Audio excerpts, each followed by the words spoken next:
जय महाराष्ट्र.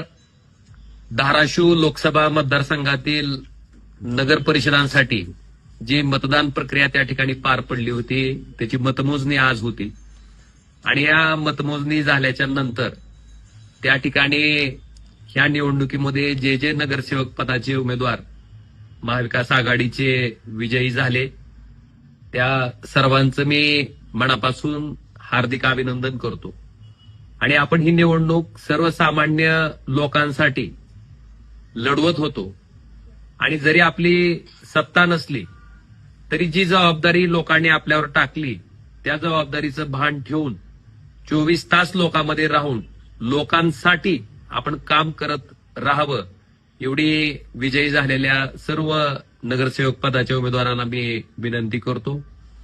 आणि शेवटी जनमताचा कौल आहे तो मान्य आहे आणि ह्या निवडणुकीमध्ये समजा जिथं कुठं आम्ही काम करण्यात कमी पडलो असेल काही त्या ठिकाणी राहिला असेल तर त्याच्यात सुद्धा सुधारणा करून अजून परत तेवढ्याच ताकदीनं लोकांसाठी सक्रिय पद्धतीनं काम करत राहू. जे उमेदवार ह्या निवडणुकीमध्ये नगराध्यक्ष पदाचे आणि नगरसेवक पदाचे पराभूत झाले त्यांच्यासाठी सुद्धा माझी कळकळीची विनंती आहे की आपण हताश निराश होऊ नका. शेवटी लोकांसाठी काम करायच्या भूमिकेतनं आपण ही निवडणूक लढवत होतो. आणि मी माझं उदाहरण तुम्हाला सगळ्यांना देऊ इच्छितो आधी की मी सुद्धा 2014च्या विधानसभा निवडणुकीमध्ये त्या ठिकाणी 10,000 मतांनी पराभूत झालो होतो आणि हा पराभव झाल्याच्या नंतर साधारणतः 3-3.5 लाख मतमोजणीची प्रक्रिया संपली. मी बघितलं की मला किती कमी मतं पडली, मग कुणामुळे कमी पडली, कुणी काय केलं ह्याच्यावर विचार करण्यापेक्षा आजच्या अर्थकारणाच्या राजकारणामध्ये आपल्याकडे आर्थिक ताकद तर तेवढी नाही माणसं जोडायला. त्यामुळे ही माणसं आपल्याला मनातनं त्यांच्या कामाच्या माध्यमातनं त्या ठिकाणी जीवानं त्या ठिकाणी जोडावी लागणार. आणि हा एकमेव निर्धार करून मी 3 वाजताच्या मतमोजणीतनं बाहेर पडलो.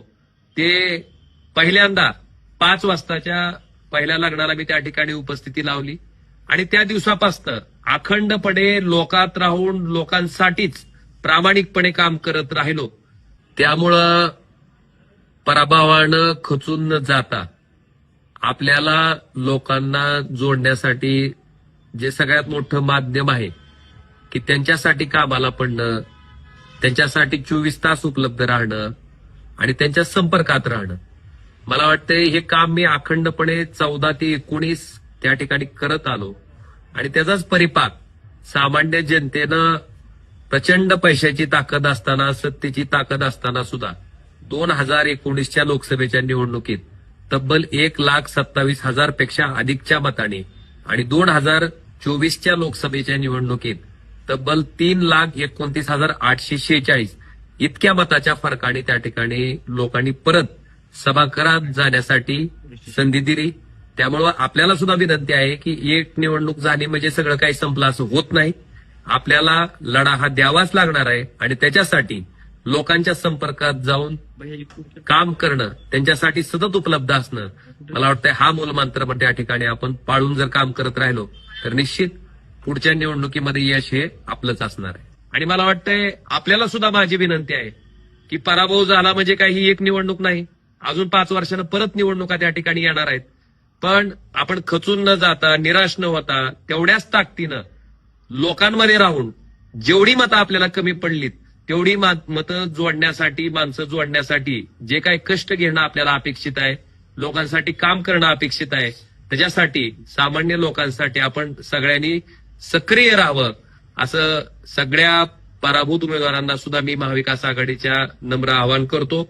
आणि निश्चित हा आपला संघर्ष हा सर्वसामान्य जनतेसाठी, सर्वसामान्य लोकांसाठी आहे. त्यामुळं त्यांच्यासाठी आवश्यक असणाऱ्या सगळ्या गोष्टी मला वाटतंय एक लोकप्रतिनिधी या नात्यानं आपण सगळेजण ताकदीनं पूर्ण करत जाऊ.